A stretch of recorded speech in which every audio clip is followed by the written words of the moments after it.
Diz assim a palavra do nosso Deus, Atos 7, 51.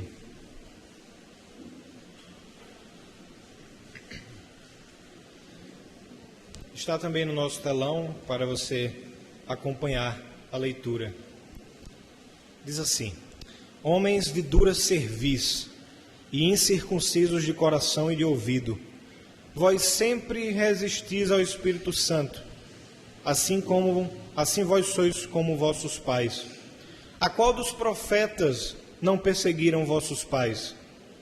Até mataram os que anteriormente anunciaram a vida do justo, do qual vós agora fostes traidores e homicidas. Vós que recebestes a lei por ordenação de anjos e não aguardastes.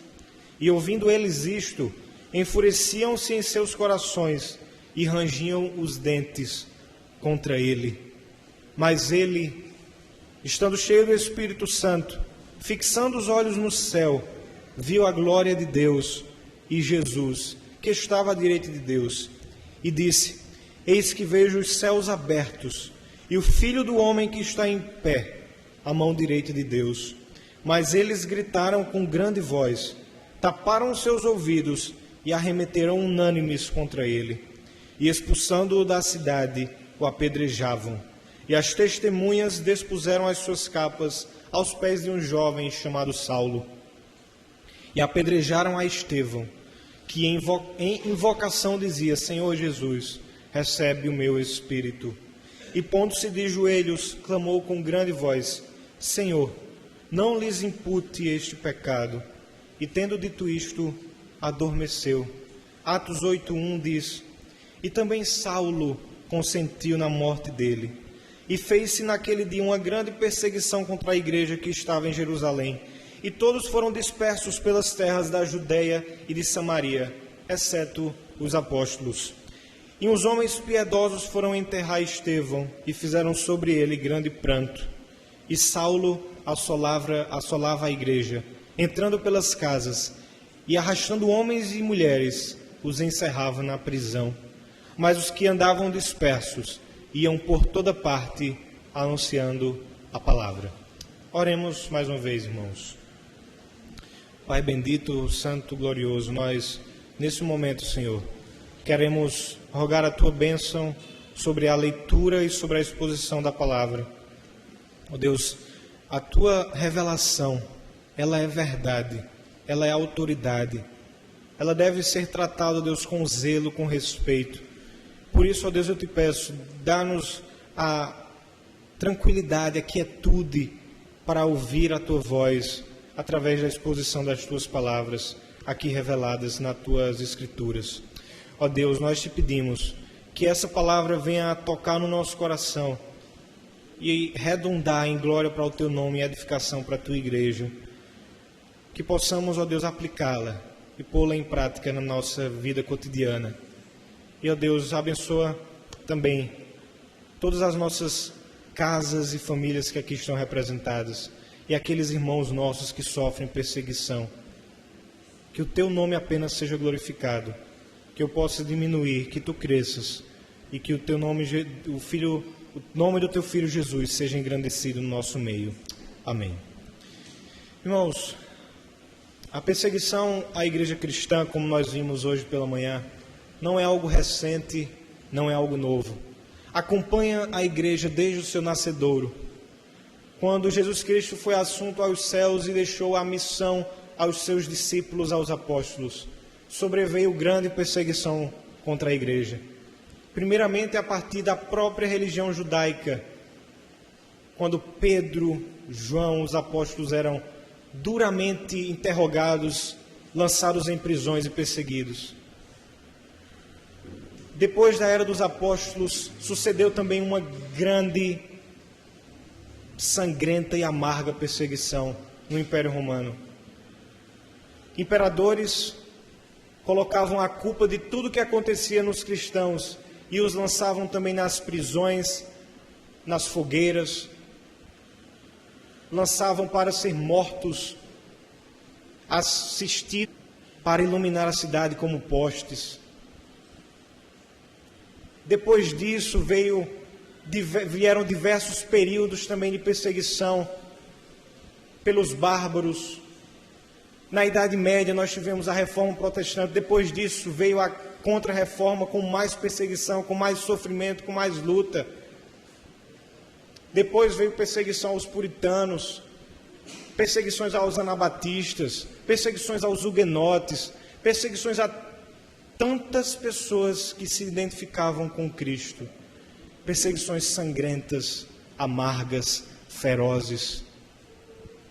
E hoje em dia também há perseguição. Nós vimos hoje de manhã diversos relatos de países em que as pessoas não podem simplesmente proclamar a Cristo, não podem vir à igreja, igrejas são proibidas, cristãos são lançados nas prisões, são condenados à morte, têm que se reunir no subterrâneo das cidades. Ainda há perseguição. E nós vimos também hoje de manhã, eu quero relembrar, e que a perseguição é como uma consequência natural de sermos igreja. Se somos igreja, somos perseguidos. Paulo disse a Timóteo, lá em 2 Timóteo 3,12, todos que querem piamente viver em Cristo Jesus, padecerão perseguições. Uma vez o pastor Hernandes Lopes disse que foi feita uma pergunta para o pastor Francisco Leonardo, e disseram assim: pastor, se a igreja for mais perseguida, ela vai ser mais fiel? E ele disse: não, se ela for mais fiel, ela vai ser mais perseguida. Porque a perseguição vem à medida que a igreja reflete o caráter de Cristo. E esse texto que nós lemos essa noite nos relata um desses períodos, um episódio muito importante para a vida da igreja cristã do primeiro século, que é o martírio de Estevão. Nós sabemos que Estevão foi escolhido como diácono. Atos capítulo 6 nos mostra isso. Ele era um homem cheio de fé, cheio do Espírito Santo. E ele é escolhido pelos apóstolos para auxiliar no trabalho com as viúvas, com os necessitados. E ele tinha bastante sabedoria e era muito habilidoso com as palavras.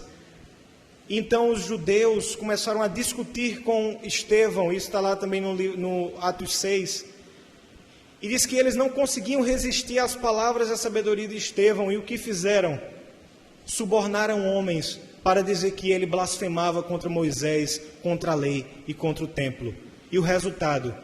Ele foi para uma audiência, para uma arguição perante o Sinédrio, perante os mestres da lei, perante aqueles líderes religiosos. E nos versos que antecedem aquele que nós lemos, nós vemos a defesa de Estevão. E eu até recomendo que você em casa leia esta defesa. O que Estevão falou para esses homens que o interrogavam. Eles disseram: qual é a sua defesa? E ele relata a história do povo hebreu, desde o início. E é maravilhoso o argumento dele.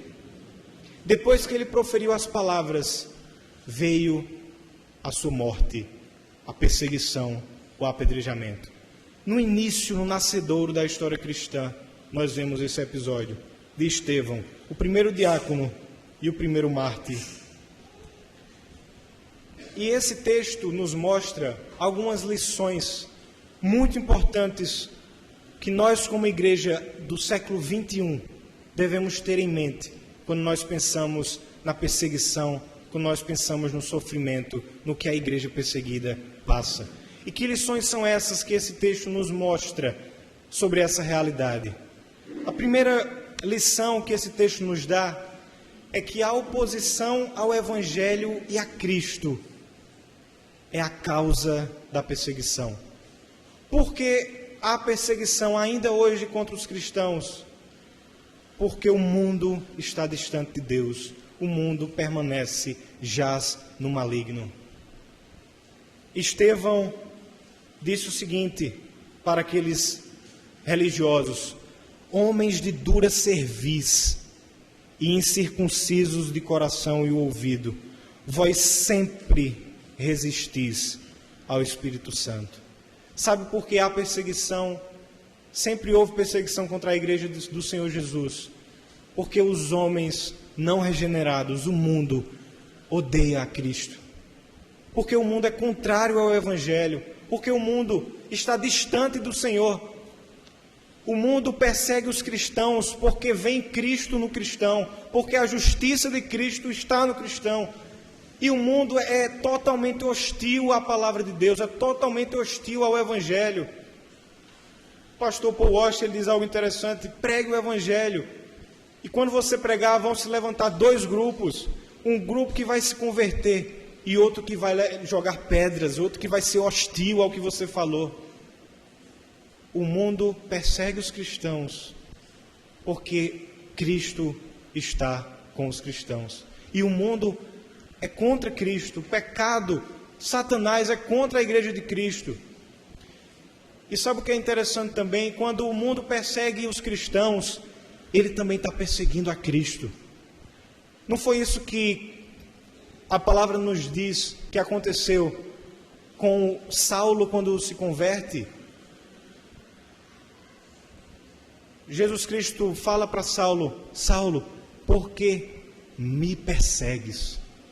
Ele pensava que ele estava perseguindo a igreja, mas na verdade ele perseguia a Cristo.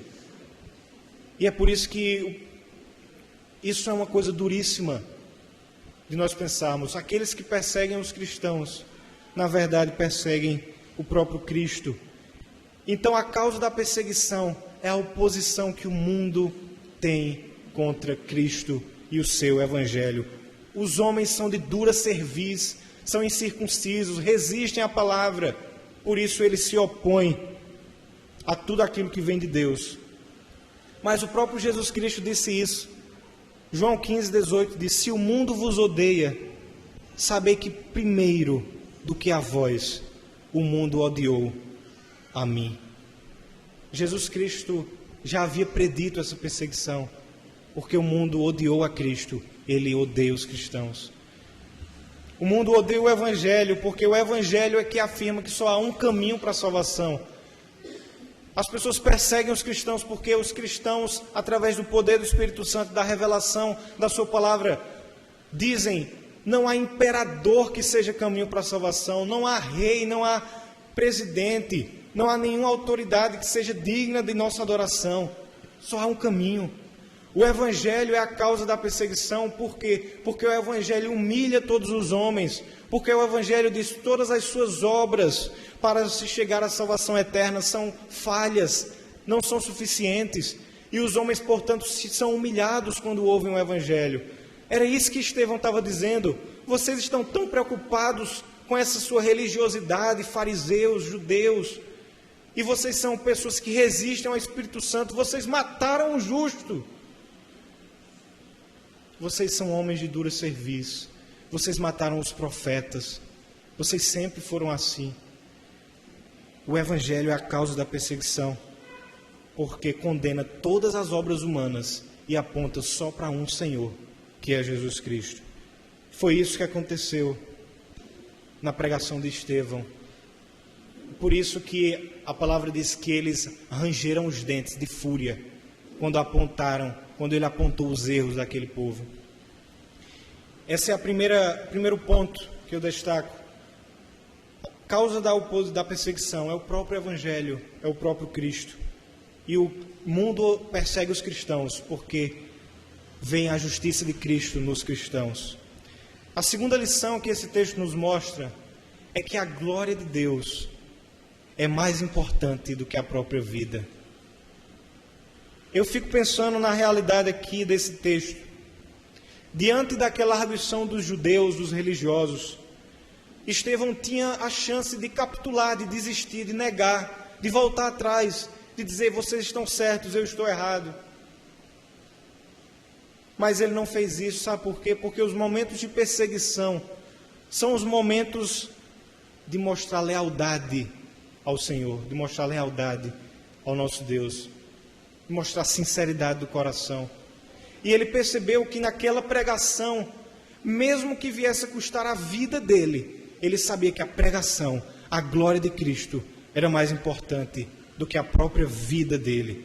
E nós vemos isso quando a palavra nos diz, se você está com a Bíblia ainda aberta, diz que ele, estando cheio do Espírito Santo, fixou os olhos no céu e viu a glória de Deus e Jesus que estava à direita de Deus. A glória de Deus estava ali presente na perseguição dele. E ele sabia que essa glória ele não poderia desapontar, ele não poderia ser desleal, não poderia ser infiel. A pregação do Evangelho, a glória de Deus é mais importante do que todas as coisas. E aí eu lembro também de outras pessoas que sofreram perseguição na história. Martinho Lutero, o grande reformador. Nas palavras do Orlando Boyer, num livro muito interessante, Heróis da Fé, ele diz assim: o imperador Carlos V, na época de Lutero, queria que Lutero comparecesse a uma audiência, a chamada Dieta Imperial, para responder aos seus acusadores. E ele, portanto, convocou a Dieta de Worms. E os amigos de Lutero disseram para ele: não vá, vai ser perigoso para você. E aí ele disse para os seus amigos, em resposta: ainda que em Worms haja tantos demônios quanto sejam as telhas nos telhados, confiando em Deus, eu aí entrarei. Ele sabia que aquele momento era de firmar a palavra de Deus, de prezar pela glória de Deus. Então ele deu ordens acerca do trabalho, porque se ele não voltasse, aqueles seguidores dele saberiam o que fazer, e ele foi para aquela cidade. E mais interessante, no momento da Dieta de Worms, naquela audiência, naquela audição, Lutero também disse: se não me refutardes pelo testemunho das Escrituras, ou por argumentos, desde que não creio somente nos papas e nos concílios, por ser evidente que já muitas vezes se enganaram e se contradisseram uns aos outros, a minha consciência tem de ficar submissa à palavra de Deus. Não posso retratar-me, nem me retratarei de qualquer coisa, pois não é justo nem seguro agir contra a consciência. Que Deus me ajude. De volta ao seu aposento, Lutero levantou as mãos aos céus e exclamou com o rosto iluminado: está cumprido, está cumprido. Se eu tivesse 1000 cabeças, preferiria que todas fossem decepadas antes de me retratar. A glória de Deus, a palavra é mais importante do que a própria vida. Também eu lembro de Policarpo, também no nascedouro da igreja, nos primeiros séculos, quando ele foi perseguido e arguido, e o procônsul disse a Policarpo: jura por César e insulta a Cristo. E Policarpo disse: há 86 anos que eu sirvo ao Senhor, e Ele nunca me fez mal nenhum. Como poderia blasfemar contra meu Rei e meu Salvador? Estevão disse a mesma coisa: eu não posso me retratar. A glória de Deus, a minha lealdade, a palavra, o Evangelho é mais importante que tudo, mais importante do que eu mesmo. Eu posso vir a perder tudo, mas que a glória de Cristo ganhe, que o Evangelho ganhe. Há ainda uma terceira lição que esse texto nos mostra sobre a realidade da perseguição. É o consolo e a esperança bendita para os perseguidos. Ainda em Atos 7, Estevão disse assim: eis que vejo os céus abertos e o Filho do Homem que está em pé à destra de Deus. E depois, quando ele estava já morrendo, ele disse: Senhor Jesus, recebe o meu espírito. Sabe o que é que move os cristãos, ainda na perseguição? É a esperança e o consolo para os perseguidos. É saber que Jesus Cristo está nos céus à direita de Deus, que Ele olha o sofrimento, que Ele olha a perseguição.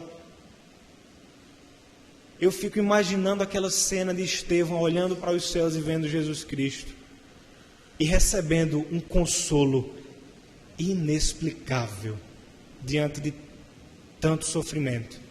Você percebe que Estevão, ele não se retratou, ele não estava enfurecido, parece que ele estava muito tranquilo. Ele olha para o céu e vê Jesus Cristo. Que consolo! É saber que ainda que a vida venha a se acabar, mas há esperança. O Senhor Jesus permanece fiel, Ele permanece à direita de Deus.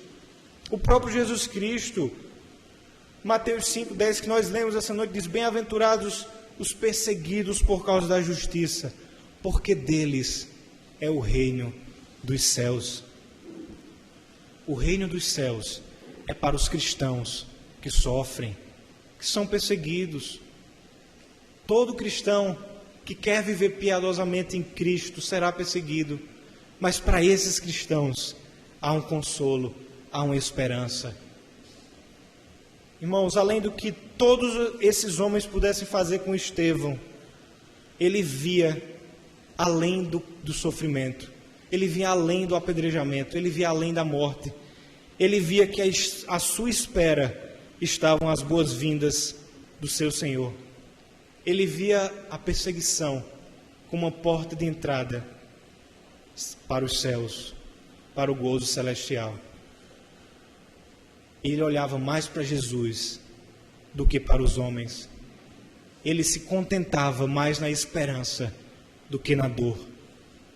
Essa é a esperança que temos quando somos perseguidos. Essa é a esperança que os nossos irmãos da Índia, do Paquistão, da Coreia do Norte, da Somália, do Sudão, do Afeganistão, todos eles têm essa esperança. E por isso não voltam atrás, não negam a fé.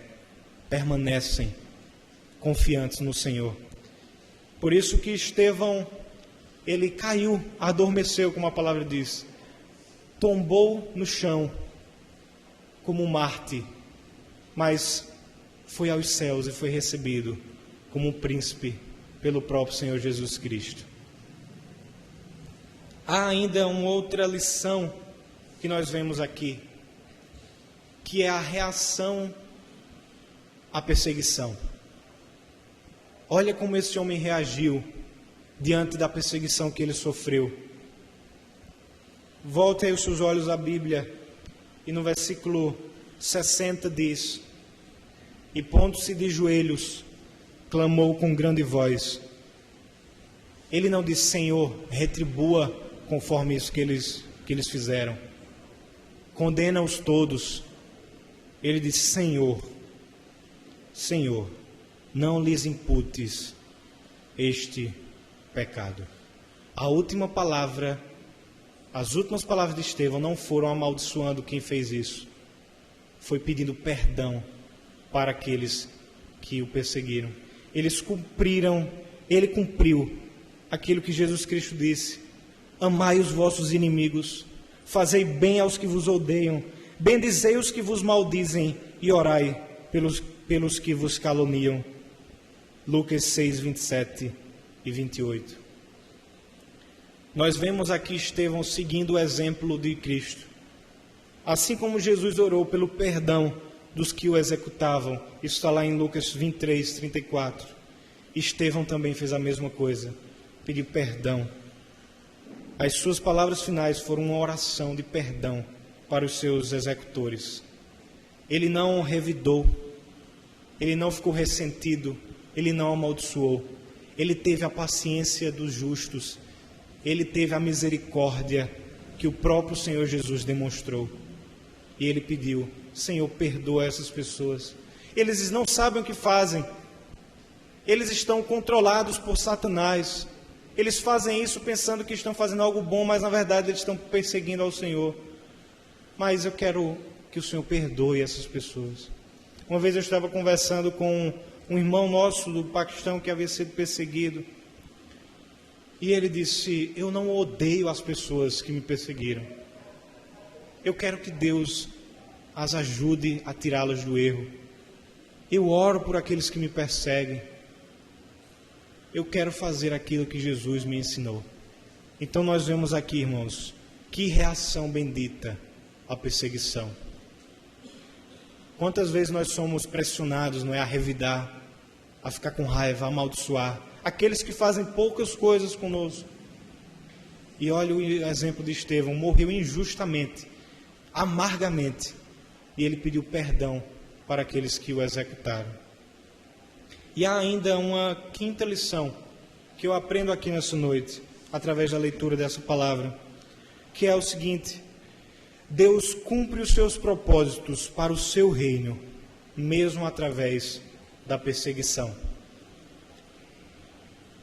E eu vejo esse cumprimento dos propósitos do Senhor de duas maneiras aqui. A primeira delas, que esse texto nos mostra, é no capítulo 8, que diz assim, o versículo 4: os que andavam dispersos iam por toda parte anunciando a palavra. Aqueles homens que perseguiram Estevão pensavam que fazendo isso, a igreja seria destruída. A igreja não mais existiria. Mas aconteceu justamente o contrário. Deus transformou aquela perseguição numa difusão do Evangelho. Porque até aquele momento os cristãos estavam em Jerusalém. E aí ocorreu essa perseguição contra Estevão. E a igreja se espalhou. A gente vai ver mais adiante no capítulo 8 que o Evangelho foi para Samaria. Filipe foi pregar em Samaria. A partir dali a igreja se espalhou. O Evangelho foi para os confins da terra. Porque as portas do inferno não prevalecem contra a igreja. Quando os homens pensam que estão destruindo a igreja, na verdade, eles estão impulsionando a igreja. Quando eles pensam que o povo de Deus nessa terra vai ficar retraído, aí é que o povo de Deus fica fiel, se levanta em oração. Eu vi uma pregação, o pastor Hernandes diz assim, que é uma maneira de fazer a igreja orar, e eu acho que os presbíteros e pastores não gostam disso, mas lança os pastores na prisão, porque a igreja vai se levantar em oração por eles, a igreja vai ser fiel. Então os pastores não gostam muito disso. Mas é uma verdade, irmãos. Quanto mais o povo é pressionado, o povo é perseguido, mais a igreja se expande e cresce, porque Deus cumpre as promessas da vinda do seu reino, mesmo através da perseguição e do sofrimento do seu povo. A perseguição dispersou a igreja para outras nações, e onde quer que os cristãos chegavam, evangelho, boas novas, perdão, graça e misericórdia. Sabe, o evangelista Moody diz o seguinte: Deus usou a perseguição que se seguiu à morte de Estevão como um meio providencial para a expansão do evangelho fora de Jerusalém. Até a perseguição é instrumento de Deus para que a palavra dele se cumpra. E aí eu me lembro também das palavras de Tertuliano, também um dos pais da igreja, quando ele disse: o sangue dos mártires é a semente da igreja. Quando os cristãos são mortos, a igreja fica firme, a igreja não se abala, porque a igreja é do Senhor, não é de homens. E eu vejo também esse cumprimento, a expansão do reino, com algo muito interessante nesse texto. Tem uma pessoa que aparece de repente aqui no texto, mas que tem um grande significado. O nome dele é Saulo. Olha só o que a palavra de Deus diz. Aquelas pessoas que executaram, dispuseram as suas capas aos pés de um jovem chamado Saulo. E no Atos 8:1 diz: e Saulo consentiu na morte de Estevão. Meus irmãos, a perseguição, ela abre portas para que outros conheçam a Jesus Cristo. Saulo, que veio a ser o apóstolo Paulo depois, ele estava presente na morte de Estevão, ele aprovou a morte dele, e eu tenho certeza que isso nunca saiu da mente dele. Eu tenho certeza que esse episódio, ele segurando as vestes, as capas daqueles que iam apedrejar Estevão, isso nunca saiu da cabeça dele. Ele ficou com isso grudado por toda a vida dele. O homem que ia se converter no apóstolo dos gentios foi o homem que concordou com a execução de Estevão. Mas aí Agostinho diz algo muito interessante. Lembra da oração de Estevão? Perdoa porque eles não sabem o que fazem. Essa oração alcançou Paulo. E o Senhor perdoou a Paulo. O Senhor alcançou aquele jovem que consentiu na morte dele. E o que eu quero dizer com isso, irmãos, é que a perseguição, a perseverança dos cristãos na perseguição é um luzeiro para o mundo. E eles veem que há um povo que é diferente de qualquer outra comunidade, que mesmo quando é perseguido brutalmente não desiste, permanece firme e fiel. É um luzeiro para as nações perdidas. E Deus cumpre os seus propósitos, Deus salva pessoas através da perseguição que alguns sofrem, do martírio. Com Paulo, o sangue dos mártires já começava a ser a semente da igreja. Saulo lembrou daquilo que ele fez, mas a oração de Estevão, Pai, perdoa, alcançou a Paulo. E o evangelho se expandiu. É isso que Deus faz, irmãos. Então, para encerrar, eu gostaria de trazer algumas aplicações para as nossas vidas, enquanto igreja livre, enquanto igreja do século XXI. Apenas recapitulando as lições que nós vimos. Primeiro, que a oposição ao evangelho e a Cristo é a causa da perseguição. Segundo, que a glória de Deus é mais importante do que a própria vida. Terceiro, o maravilhoso consolo e a bendita esperança aos perseguidos. Quarto, nós vimos também uma reação maravilhosa da igreja que sofre. E quinto, que Deus cumpre os seus propósitos para o seu reino, mesmo através da perseguição. A primeira aplicação que eu gostaria de trazer é que nós devemos ter discernimento espiritual nos nossos sofrimentos. E com isso eu quero dizer que nem todo sofrimento é perseguição. Pedro, na sua carta, 1 Pedro 4, diz assim, 1 Pedro 4, 15 e 16, que nenhum de vós padeça como homicida, ou ladrão, ou malfeitor, ou como se intrometesse em negócios alheios. Mas, se padece como cristão, não se envergonhe, antes glorifique a Deus. Tem muito cristão que sofre hoje por conta dos seus próprios erros e acha que por isso está sendo perseguido. Por exemplo, se você não estuda para uma prova e você tira uma nota baixa, você não pode alegar que está sendo perseguido. Você está sofrendo, mas não foi perseguição por causa da justiça, por causa de Cristo. Você está sofrendo porque você cometeu um erro. Da mesma forma, se você trabalha e você é negligente no seu trabalho, e você falta, você não cumpre as suas obrigações, você é demitido, você não pode simplesmente dizer, eu estou sendo perseguido, eu estou sofrendo. Porque você pode estar sofrendo por conta das nossas próprias ofensas, dos nossos próprios erros. Por isso que é preciso discernimento espiritual. Mas se você está sofrendo perseguição, calúnias, injúrias, por causa da justiça, se alegre nisso. Se você está sofrendo porque você é uma pessoa honesta, é uma pessoa que serve a Deus, mas no seu trabalho as pessoas lhe discriminam, as pessoas lhe dizem que você é impuro, as pessoas lhe dizem que não querem conversa com você porque você serve a um Senhor que eles não servem.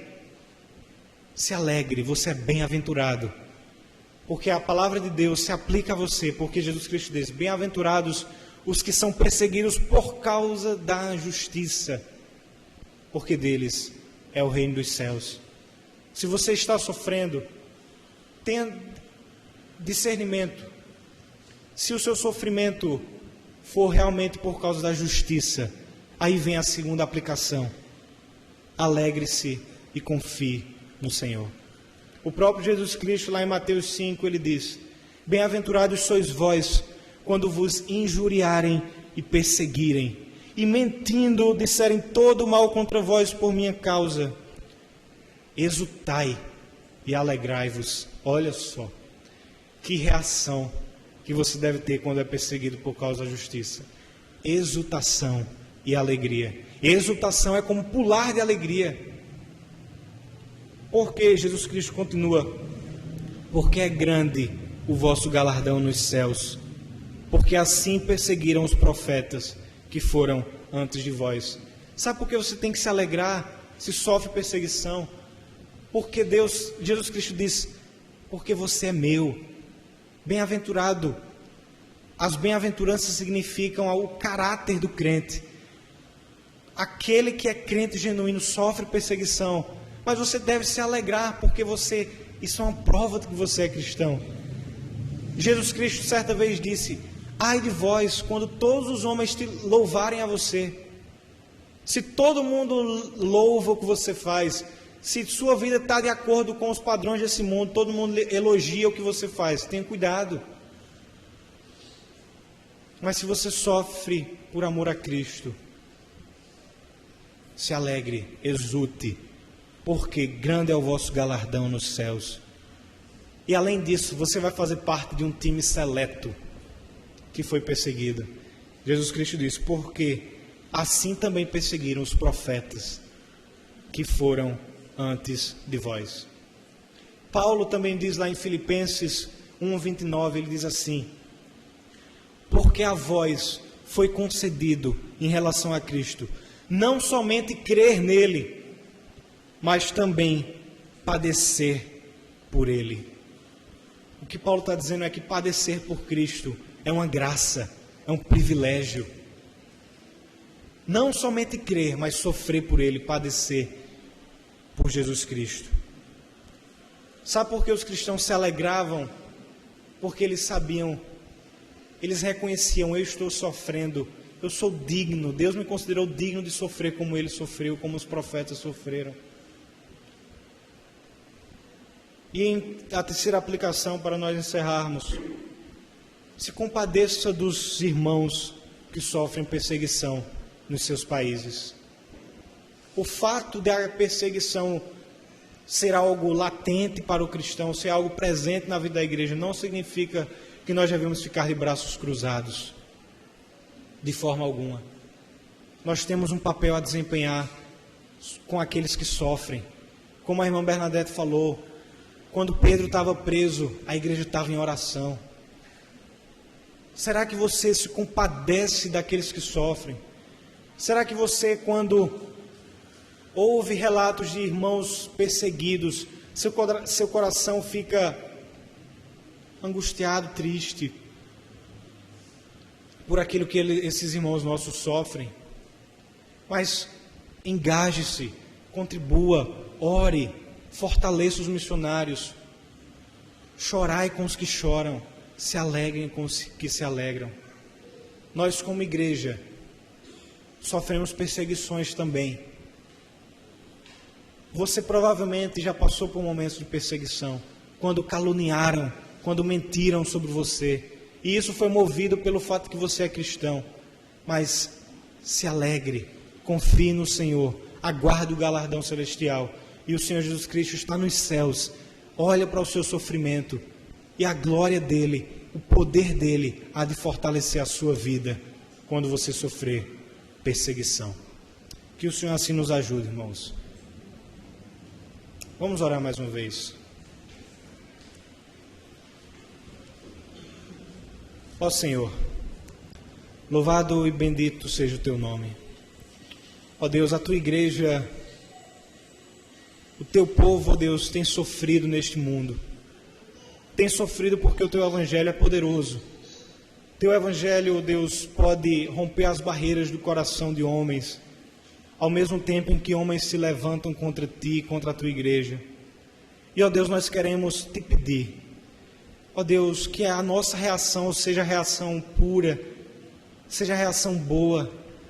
Ó Deus, que ao sermos perseguidos por amor do teu nome, que possamos confiar no Senhor, esperar o galardão e encomendar ao Senhor a vida dessas pessoas, não com uma ira irracional, motivada, ó Deus, por pecado, mas, ó Deus, que o Senhor possa alcançar aqueles que hoje perseguem, assim como o Senhor alcançou Paulo, que consentiu na morte de Estevão. E, ó Deus, nós sabemos que quando a tua igreja sofre, os teus propósitos se cumprem também.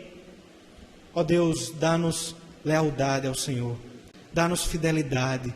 Não permita, ó Deus, que a gente venha a voltar atrás, a negar por tão pouco a fé que temos em Ti.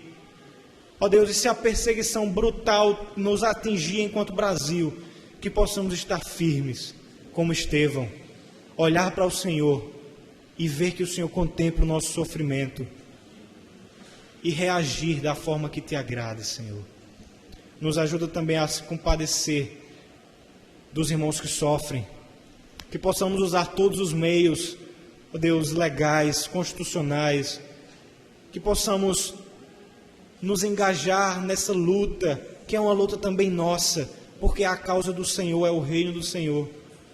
E que assim possamos ser uma igreja fiel, vibrante ao Senhor.